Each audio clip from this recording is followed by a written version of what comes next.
말씀을 보면요, 그 전에 우리가 예수님께서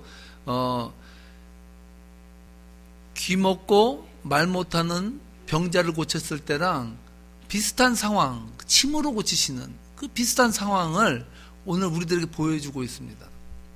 어쩌면 그 전에 이야기했던, 말씀드렸던 그 설교의 내용이 오늘 본문에서 반복될 수도 있는 그런 상황의 메시지이기도 합니다.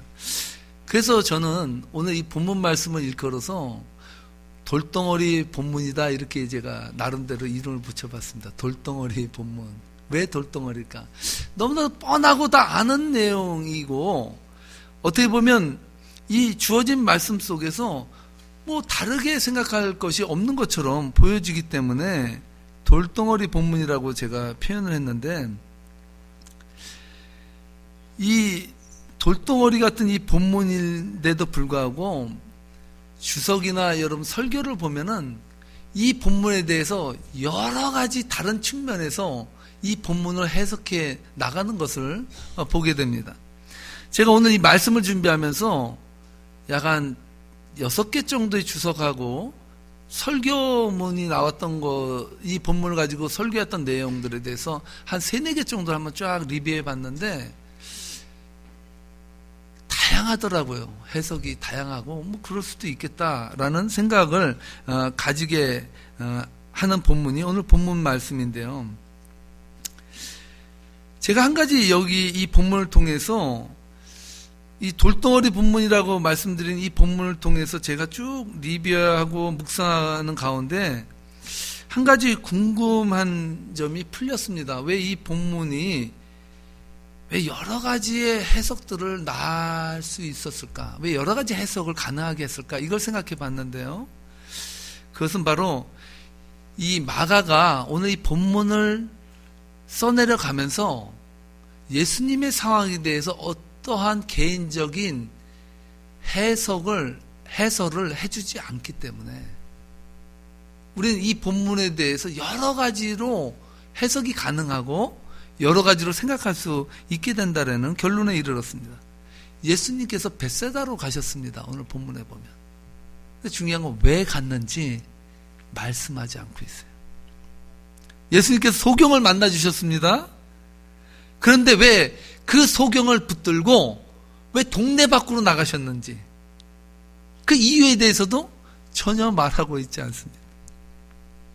거기다가요, 보통 예수님께서 우리가 지금까지 쭉 보지 않았습니까? 예수님은 병자들을 치유하실 때 그래 시간이 오래 걸리지 않았어요. 때로는 말씀으로, 때로는 간단히 타치하심으로 그 병자들의 병을 낫게 해주셨거든요.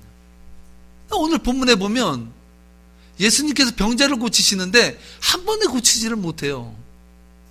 2번에 걸쳐서 또 고치시는 거예요. 우리 이 장면을 생각해 보면서, 여러분 성형수술은 그렇게 한다 그러더라고요. 성형수술은 좀 고칠 게 적으면 한 타임에 끝나는데, 좀 고칠 부위가 많아지면, 무슨 뉘앙스인지는 여러분의 상상에 맡기겠습니다. 고칠 부분들이 많아지면 견적도 많아지고 작업도 많아지고 한 타임에 안 끝난다 그래요. 여러 군데를 고쳐야 되니까. 광대뼈 집어넣어야죠. 턱뼈 깎아야죠. 코 세워야죠. 눈 쌍꺼풀 줘야죠. 아주 완전히 형태를 다 바꿔야 되기 때문에 빅잡입니다. 빅잡. 그렇다면 여러분, 예수님께서 고치실 때, 소경을 고칠 때는 과연 빅잡이냐? 그건 한 타임에 안 되는 것이냐 진짜. 그렇게 심각한 병이냐 이거죠. 근데요, 소경 바디메오를 고칠 때 보면, 10장에 나오는 바디메오를 고칠 때 보면 예수님께서 그렇게 심하게 어렵게 고치지 않으세요. 그냥 눈에 침을 바르시고 가서 씻으라는 말씀을 하시거든요. 이거로 봐서 예수님께서 고치시기 어려운 게 있기 때문에 이렇게 2타임에 나눠서 고치는 건 아니라는 사실을 우리는 유추해서 생각해 볼 수 있는 것입니다. 그런데요, 오늘 이 본문 말씀을 설교하거나 주석해내는 그 주석가들의 그 일관된 내용들 중에서 한 가지 일관되는 포인트가 한 가지 있더라고요. 그 포인트는 뭐냐면요, 우리가 지난번에 살펴본 본문의 내용이 본문과 아주 깊은 그 관련이 있는데, 바로 오늘 본문을 지난번에 우리가 살펴봤던 배 안에서 먹을 것을 가지고 오지 아니한 제자들이 그 문제 때문에 걱정하고 근심하는 그 장면 속에서 예수님이 하신 말씀과 오늘 본문을 이어서 한 세트로 이 말씀을 풀어나간다는 것에는 모두가 다 동의하고 있다는 것을 제가 발견했습니다. 예수님께서 어떻게 말씀하셨습니까? 예수님과 함께 탄 배에 음식을 싣지 않았죠? 그래서 제자들이 알았습니다. 이때 예수님께서 갑자기 뭐라고 말씀하십니까? 바리새인의 누룩과 헤롯의 누룩을 조심하라, 이렇게 말해버리니까 제자들은 어떻게 받아들였습니까? 아, 예수님이 얼마나 잘하시는지 우리가 음식을 안 가져온 걸 벌써 캐치하셨네? 이렇게 생각했단 말이죠. 근데 예수님은 그것을 말하는 것이 아니죠. 그런데 이렇게 생각하는 제자를 향해서 예수님께서 뭐라고 말합니까? 너희들이 보기는 보아도 보지 못하고 듣기는 들어도 듣지 못하는구나. 바로 뭐를 책망하십니까? 영적인 무지함을 예수님께서 말하고 있거든요. 예수님께서 아주 신사적으로 말하는 것 같은데요. 이 본문을 현대판 버전으로 바꾸면 이런 말입니다. 야, 너 눈은 어디다 붙이고 다녀? 야, 너 귀는 어디다 달고 다니냐? 넌 도대체 생각이나 하고 사는 거야, 너희들? 지금 제자들 너희 나 따라다니면 너희 대체 뭘 보고 있는 거야? 이렇게 말씀하시는 장면으로 여러분 유추해 볼 수 있지 않겠습니까? 그럼 그렇습니다. 예수님의 기적의 사건을 보면서 제대로 영적으로 해석해내지 못하는 이 제자들을 예수님은 이 소경을 통해서 우리들에게 보여주는 건지도 몰라요. 일리가 있습니다. 맞습니다. 그런데요, 이 말씀에 예수님이 소경의 이야기가 전개되는 이 말씀을 통해서 이것을 연결해서 예수님께서 소경의 눈을 한 번이 아니라 두 번에 걸쳐서 고쳐주시는 사건을 통해서 이 제자들의 영적인 무지함을 깨우쳐 주시기를 원한다는 것이 기존의 설교의 내용의 패턴이고 이해하는 그 본문을 풀어가는 해석의 원리였다고 하면, 저는요, 오늘 이 본문을 통해서 이러한 해석은 조금은 비약이 있다라고 저는 봤습니다. 오늘 이 본문 말씀 물론 관계가 있어요. 제자들이 영적으로 깨닫지 못하고 무지하게 배에서 먹는 문제를 가지고 걱정한 것이나 소경이 눈을 한 번에 뜨지 못하고 두 번에 걸쳐서 뜨게 해주시는 것이나 어떻게 보면 상황적으로 그 무지함과 영적으로 눈이 보이지 아니하는 소경과 유사한 관련성이 있다는 것을 보여주는 것은 동의하지만, 그러나 저는 오늘 이 본문 말씀을 나누어서 보아야 된다고 생각하는 것이죠. 이 본문과 그 전에 우리가 봤던 배 안에서의 이야기는 두 가지의 스토리라는 사실입니다. 오늘 본문, 우리가 읽은 본문이요, 적어도 예수님의 생애를 다루고 있는 공간복음에서 아주 중요한 위치를 차지하고 있는 이유 한 가지가 있어요. 그것이 무엇인지 아십니까? 예수님께서 이 소경의 눈을 고치시는 방식과 과정이 다른 복음서에서는 전혀 다루어지지 않고 있다는 것입니다. 이 소경을 고치는 이 장면에 대한 이야기들이 다른 복음서에 전혀 나오지 않고 있어요. 오직 마가만이 독특하게 이 문제를, 이 사건을 다루고 있다는 것입니다. 그래서 저는요, 예수님이 이 소경을 치유하시는 독특한 방식을 통해서 오늘 설교의 주제를 끄집어내기를 원합니다. 오늘 본문의 시작은요, 이 소경의 등장을 설명해 주고 있습니다. 22절 말씀입니다. 함께 읽어보도록 하겠습니다. 베세다의 이름에 사람들이 맹인 한 사람을 데리고 예수께 나와 손대시기를 구하거늘.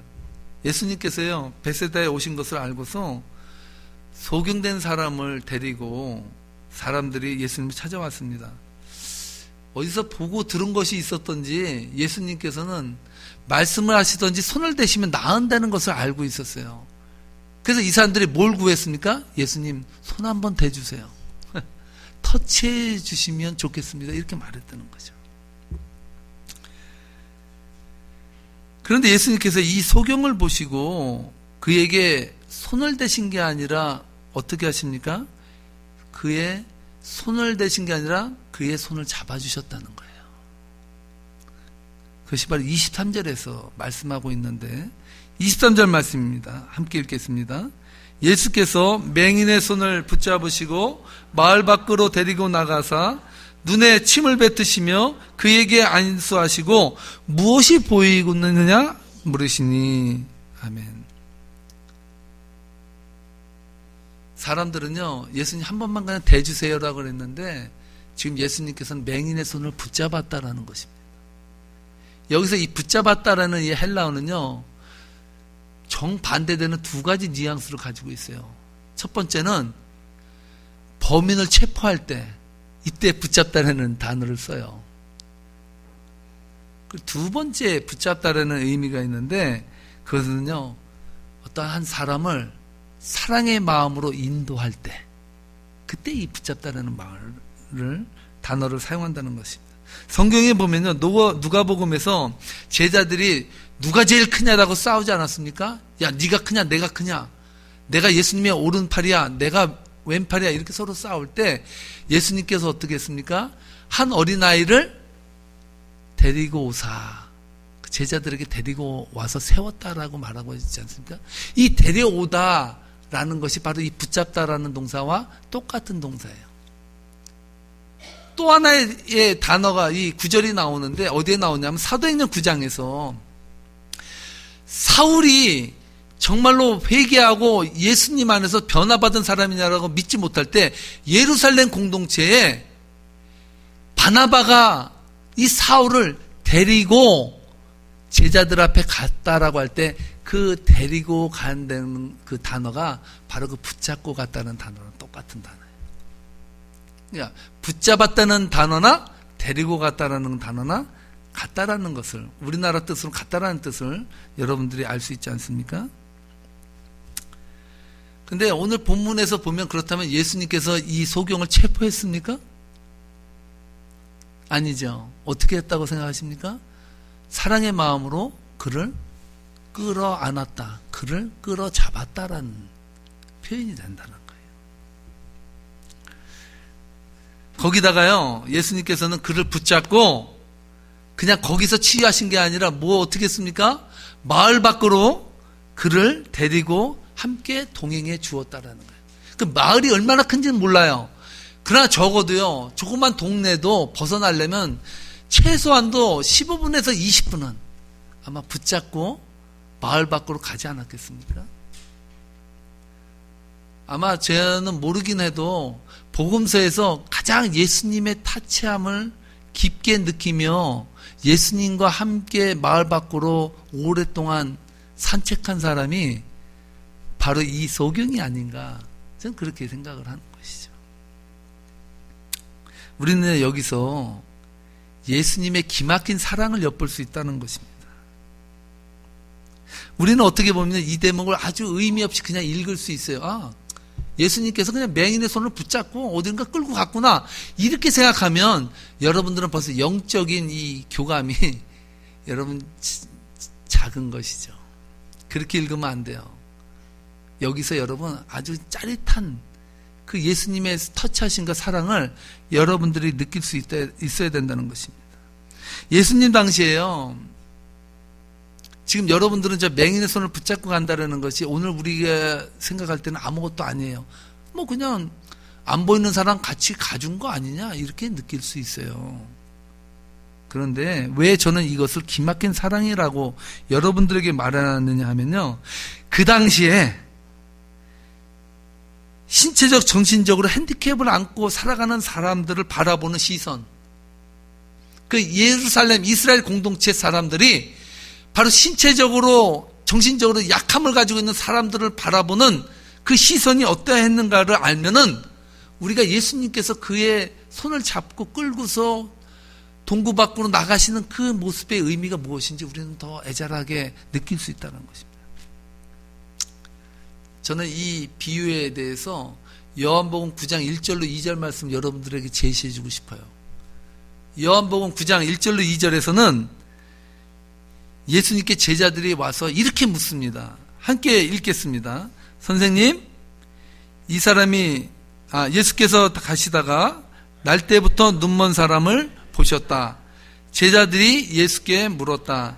선생님, 이 사람이 눈먼 사람으로 태어난 것이 누구의 죄 때문입니까? 이 사람의 죄입니까? 부모의 죄입니까? 아멘. 여러분 어떻습니까? 날 때부터 소경된 사람을 보셨어요, 예수님. 그 제자들이 이 소경을 보고 물었습니까? 뭐라고 물었습니까? 이 사람이 눈이 먼 것이 누구의 죄냐는 거예요. 쉽게 얘기하면 뭡니까? 그 당시에 이스라엘 백성들의 문화 속에, 사회적 인식 속에 핸디캡을 가지고 있는 사람은 다 뭐예요? 죄인 취급했다는 거예요. 죄인 취급. 그 상황 가운데서 예수님은 이 소경된 자의 손을 잡고 끌고 갔다라는 거예요. 어떻습니까? 다시 보이지 않습니까? 예수님 당시 사회에서 핸디캡을 가지고 살아가는 사람들은요, 사회적 약자가 아니라 사회적 죄인이었다는 것이죠. 제자들은요, 아예 소경과 그 소경이 속한 그 가족들을 도매금으로 다 죄인 취급해버리지 않았습니까? 그런 제자들의 질문에 예수님께서 3절에서 이렇게 말씀하시지 않습니까? 함께 읽겠습니다. 예수께서 대답하셨다. 이 사람이 죄를 지은 것도 아니요, 그의 부모가 죄를 지은 것도 아니다. 하나님께서 하시는 일들을 그에게서 드러내시려는 것이다. 할렐루야. 너희들은 이 소경된 자를 통해서 죄로 접근하지 말고 하나님의 뜻으로 접근해라. 그들을 죄인의 측면에서 보지 말고 사회적 약자로서 하나님의 뜻과 경륜을 이루어가는 귀한 하나의 통로로 너희들은 봐라 라는 뜻이지 않겠습니까? 예수님께서요, 장애의 문제에 대해서, 사회의 시선에 대해서 정확한 로드맵을 제시해 주셨지 않았습니까? 장애는 죄의 문제와 무관하다는 거예요. 이러한 예수님의 말씀은요, 그 당시 사회에서는 완전히 파격적인 말씀이었어요. 오늘 우리들은 이 구절을 그냥 예수님이 손잡고 가셨네 그렇게 받아들이지만요, 그 당시에 사회적으로 죄인 취급받는, 육체적으로 정신적으로 핸디캡을 가지고 있는 사람들을 만진다는 것은요, 부정한 거예요. 부정한 거.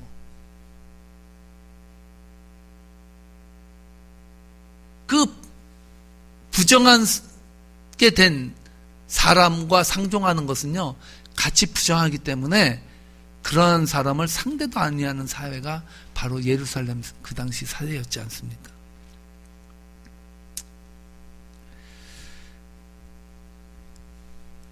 그래서 예수님을요, 바리새인들이 그토록 비난한 거예요. 그 당시 사회에서 완전히 예수님은 어떤 일을 하셨습니까? 완전 죄인 취급받는 사람. 그러니까 죄인이에요. 세리들, 로마에 빌붙어서 그 돈 뜯어먹고 호의호식하는 그 사람들, 이스라엘 백성들 상종도 안 했죠. 그러다 창기들, 정말 예수님께서는 끔찍하게 우리들이 혐오하는 그 죄인된 자들 끌어안고 예수님 그들과 함께 식사했어요. 그래서 뭐라 그럽니까? 저 먹기를 탐하고 죄인들과 함께 놀아나는 자라고 예수님은 그렇게 조롱을 당했어요. 바리새인들에게. 오늘 본문에서 예수님은요, 이 소경을 향해서 어떤 행동을 하시고 있습니까? 그의 손을 잡고 다정히 마을 밖으로 빠져나가셨다는 것입니다. 이 말씀 속에서 예수님의 깊은 사랑을 우리가 캐치하지 못하면 우리는 어디서 이 사랑을 여러분 캐치하겠습니까?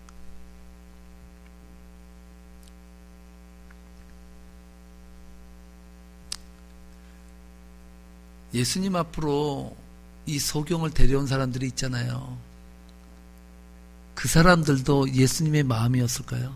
똑같이 타치하고 그 소경을 데려왔는데 예수님 앞으로 데려온 사람들의 터치와 예수님이 이 병자를 터치하는 그 터치가 같은 터치인데 다른 느낌, 다른 뉘앙스 아니에요?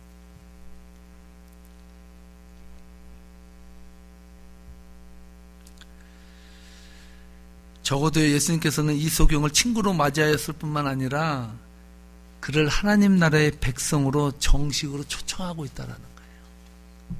친구야, 나는 너에게 죄를 운운하지 않는다. 나는 너의 소경의 눈을, 나는 너의 눈을 치유하는 그 이상의 선물을 나는 너에게 주고 싶다는 거예요. 너는 이미 하나님의 나라의 백성에 나와 함께 동행하는 자가 됐다는 것을 그 소경에게 보여줬다는 것이죠.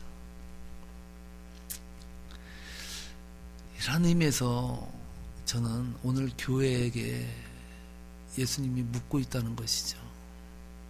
오늘 이 시대의 교회는 어떻습니까?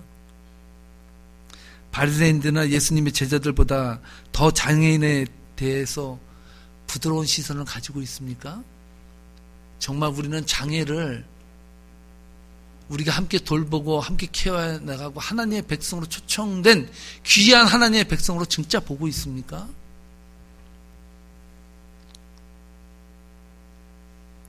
혹시 이 교회가 장애인에 대한 벽이 세상보다 더 높지는 않습니까?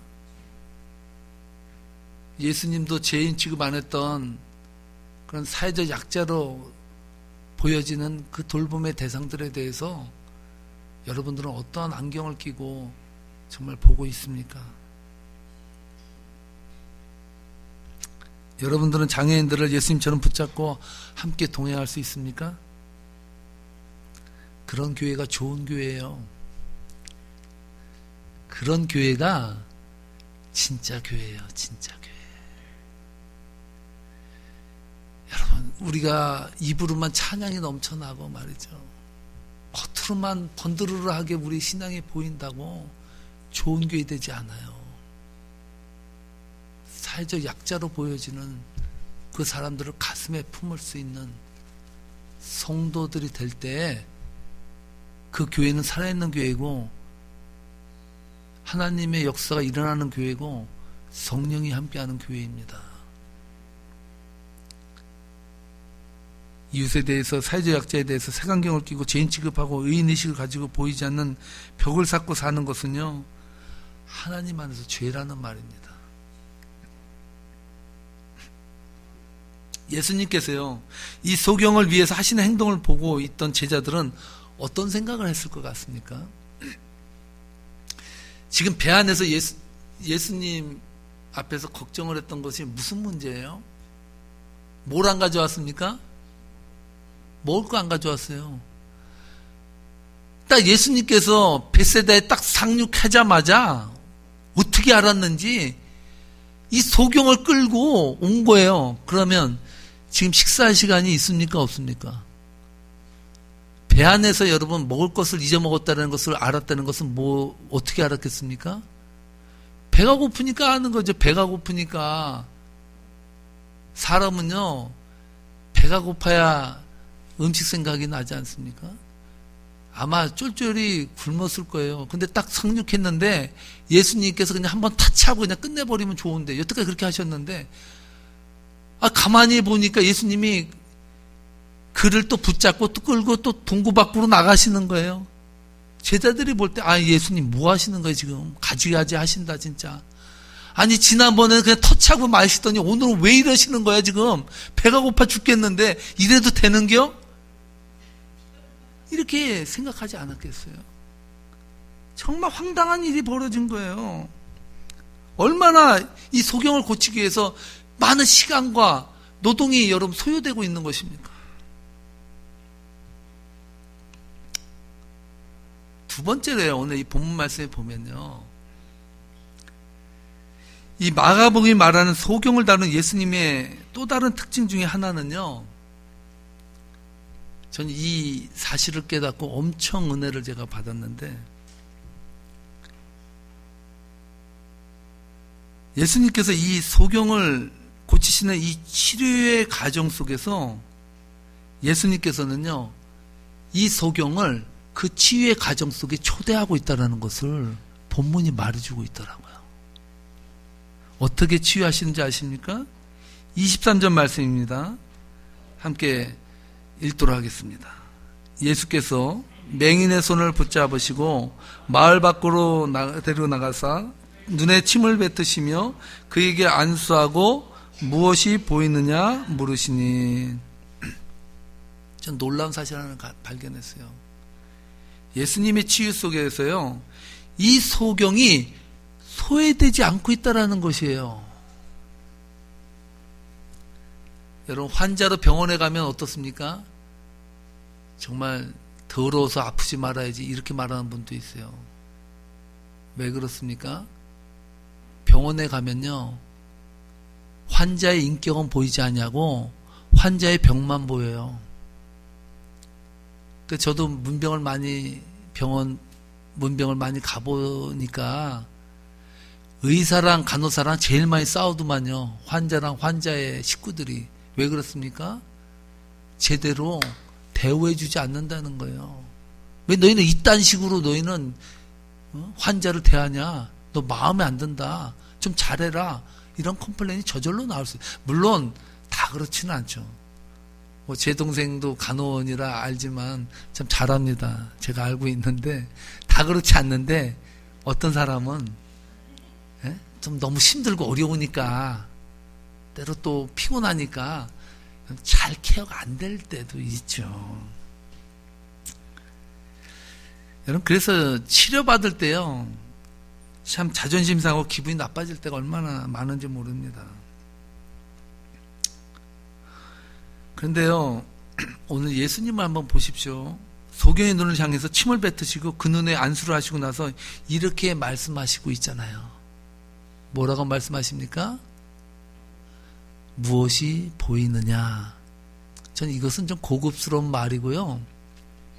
예수님께서는 이렇게 말했을 것 같아요. 야, 뭐 좀 보이는 것 같아? 좀 치료가 좀 돼가고 있는 것 같아? 풀어보고 있다는 거, 풀어보고 있다. 뭐예요? 소경을 치유의 과정 속에 같이 넣고 그를 끌어안고 함께 그 치유의 과정을 대화로 소통하며 그를 치유해 나가고 있다는 거예요. 한 번이 아니라 두 번에 걸쳐서 그렇게 치유해 가시잖아요. 여러분은 어떤 감정을 가지고 이 대목을 읽었는지 모르겠는데요. 전 사실 이 말씀 여러분한테 드리면 여러분은 진짜 아멘 이런 소리가 절로 나와야 되는 거죠. 이 말씀에 여러분 이렇게 해석해 내는데 감동이 없다면요, 세기명교회 교인인지 의심해야 됩니다. 저는요, 이 터치하심을 확 제 가슴 속에 느껴지면서 제 마음에 이런 마음이 들었습니다. 실례되지만 제 마음이 들었으니까, 예수님 앞에 서 있는 소경이 나였으면 좋겠다. 나도 그렇게 소경으로 서서 예수님께서 뭐 좀 보여? 좀 보이게 해주지? 그렇게 말해줬으면 좋겠다.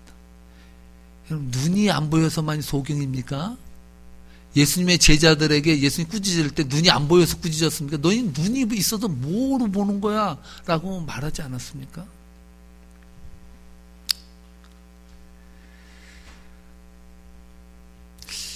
여러분, 혹시 어제가 무슨 날인지 아십니까?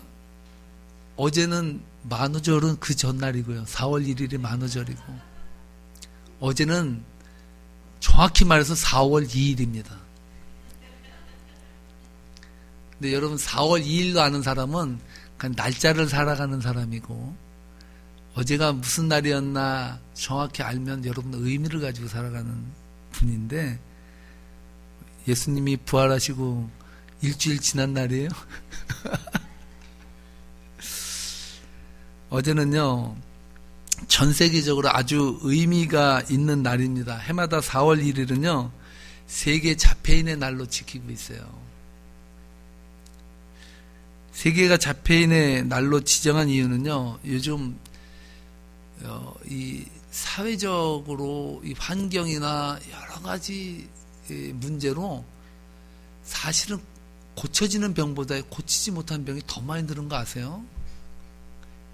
요새 암도 무섭다고 하지만 암보다 더 무서운 슈퍼박테리아도 있고요. 슈퍼바이러스도 있고, 여러분 이 자폐를 앓고 있는 사람들도 점점 더 많아지고 있다는 거 아시죠? 너무나 많아지니까 이것을 세계적으로 각성시키기 위해서 자폐인의 날로 지정한 날이 어제였습니다. 유엔에서요, 이걸 결의로 제정했는데 올해로 9회째를 맞이한다고 합니다. 이 세계 자폐인의 날에는 자폐인에 대한 관심과 이해를 상징하는 파란색 조명을 밝힌다는 거예요. 여기에 보면요, 에펠탑, 피라미드, 피사의 탑, 나이아가라 폭포 등에는요, 어제는 모두가 다 하나같이 파란색 불을 저렇게 밝힌다는 거예요. 그래서 145개국 18,600여 개의 명소가 참여하는 아주 뜻깊은 파란색 불빛의 잔치라고 말하고 있습니다. 저는 저것을 보고 오늘 설교의 주제를 정했어요. 파란색 불을 밝혀주세요.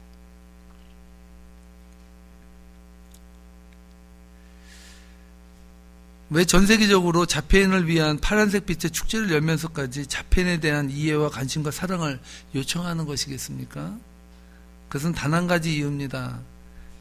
그들을 색안경을 끼고 무시하고 외면하지 말고 다름에 대해서 서로 폭넓게 관여하고 이해하고 사랑하자는 것입니다.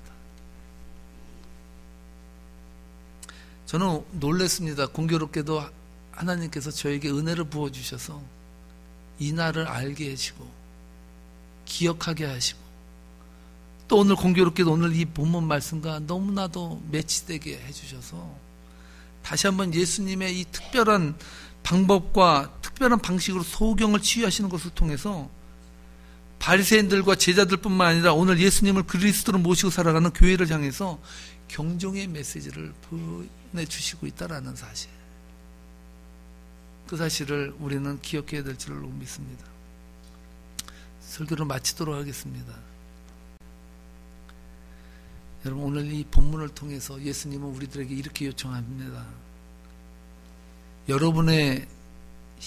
예수님의 시선에 여러분의 시선이 머물라고, 예수님의 사랑에 여러분의 사랑이 머물라고, 번영과 축복에만 머물러서 주위에 소외되고 아파하는 사람들이 보이지 않는다면 그것이 바로 죄라고, 얄팍한 이기적 신앙에서 깨어나라고 지금 소경을 붙잡고 마을 밖으로 나가시는 예수님이 우리들에게 지금 말씀하고 있는 건 아닐까요?